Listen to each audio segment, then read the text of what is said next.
Hey y'all, it's Lindsay. It is mid-April, so I thought we could pause for a moment, reassess the objectives that I set forth at the beginning of the month, and see if we are on trend to actually achieve the things I set out to achieve. If you are new around these parts, I like to do low-carb, keto-friendly content as it pertains to my quest for health and wellness, whether that is sharing what I eat in a day videos, recipes, trials of recipes that I've got cooked up in my brain and want to see if they can come to fruition in real life. I also like to do little check-ins like this to try to keep myself accountable to myself. If that sounds like stuff you're interested in, I would love to have you subscribe and stick around a while. I decided I was going to focus in on exercise, staying simple in my food, and not being complacent. And, piano. We also have to throw the piano in there. I just kind of wanted to give you a simple update as to where we are. I don't have any set way to tackle these different objectives. So let's actually start with the complacency factor. I have been just sort of mulling over the idea of complacency in our lives, in our wellness, in our health, in just like the way we approach our homes, in the way we approach our communities and relationships.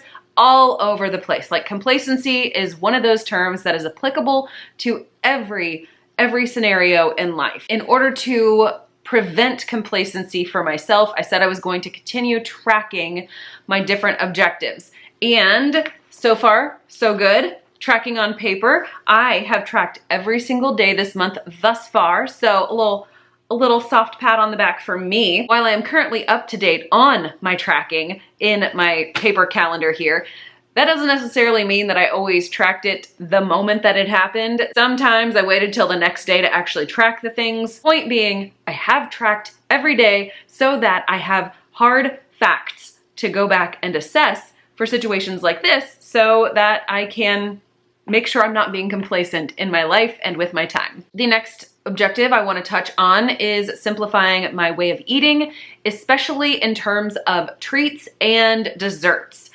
I have mentioned before, I can pretty much create just about anything I want, but make it ketoified in the kitchen, and that is a lot of fun for me. I like to experiment with things like that. I like to play around with different ideas.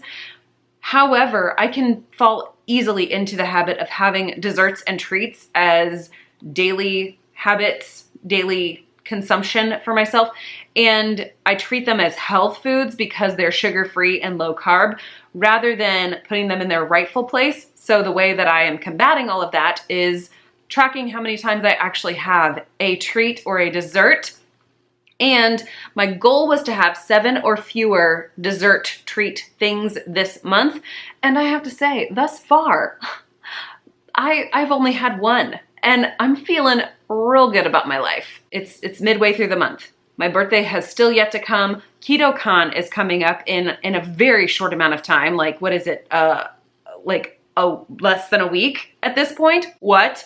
So who knows what will happen on the back half of the month, but as of right now, we're sitting at 1. So I've got 6 to play with. Another area where I do feel a little pride swelling up in my sternum is with piano practice.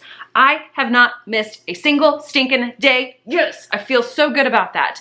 Am I getting better? No. Am I very frustrated with my skill level at this point? Yes. Should I stop asking myself rhetorical questions? Also, yes. I use the app called Simply Piano.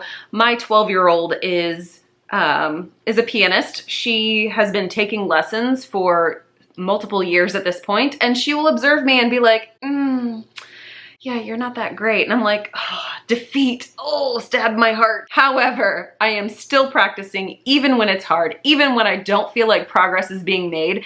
And I think that is actually the value added to my life. Even if my skill set does not improve much, if I can still stick to it and not get disheartened when it is something that I do want, then I'm gonna call that a win. I'm pleased with the fact that I've practiced every single day so far, and I know that that's gonna change once we do leave for KetoCon.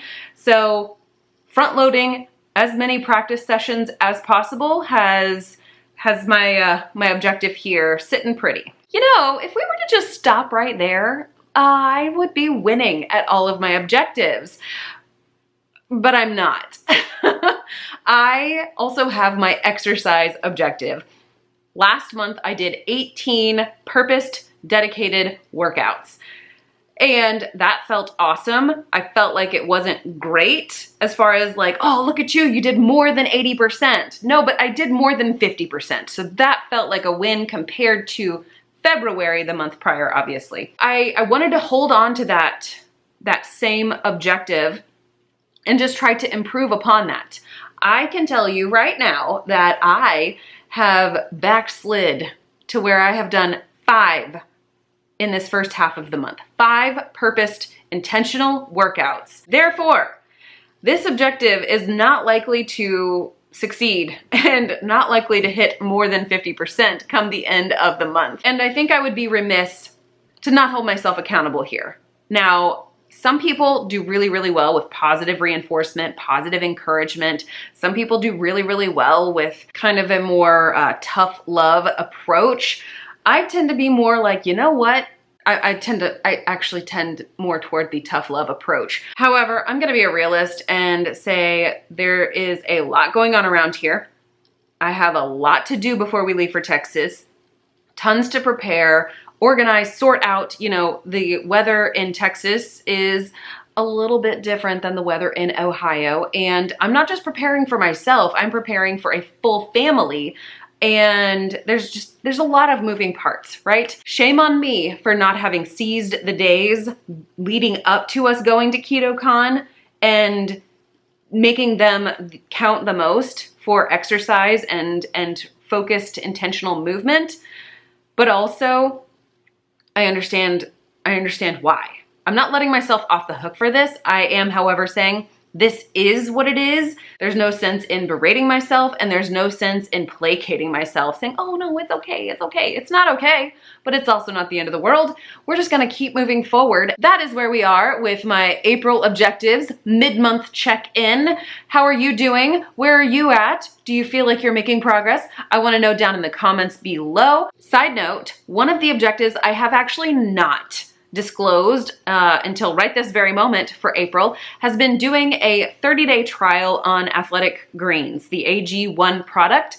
I did a 5-day trial and I've got that video right over here for you to go check out so that you can be prepared when I finally do finish my 30-day run with Athletic Greens. I'll see you over there.